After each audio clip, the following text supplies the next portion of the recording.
Hello friends, welcome back to my mini blog. কেমন আছো সবাই? আশা করি সবাই খুব ভালো আছো আর আমিও খুব ভালো আছি।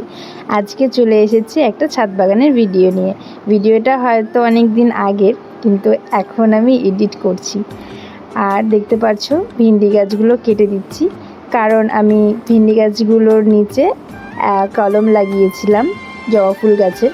হয়তো কলমের দেওয়ার ভিডিওটা তোমরা হয়তো সবাই দেখেছো, আর যারা যারা দেখোনি আমার ইনস্টাগ্রামের রিলসে দেওয়া আছে বা ফেসবুকের রিলসেও দেওয়া আছে, তোমরা গিয়ে দেখতে পারো।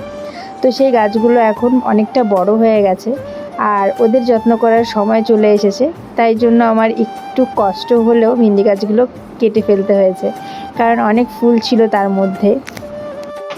জানো তো, যখন আমার বিয়ে হয়ে আমি এই বাড়িতে এসেছি, ছাদে তেমন কোনো গাছ ছিল না।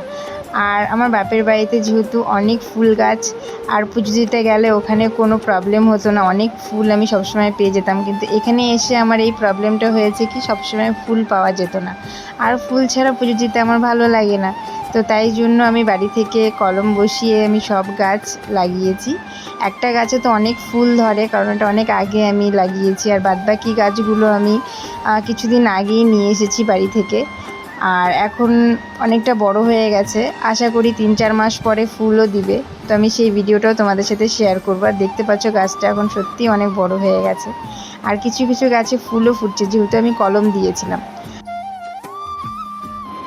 আমার এই শখের ছাদ বাগানটাকে আরেকটু বড় করার ইচ্ছে আছে। মোটামুটি অনেক গাছই আমি লাগিয়েছি, আর এখন আমি ছাদটাকে সুন্দর করে পরিষ্কার করে নেব। আমি ঘুম থেকে উঠেই এদের পেছনে লেগে গিয়েছিলাম সেই দিন।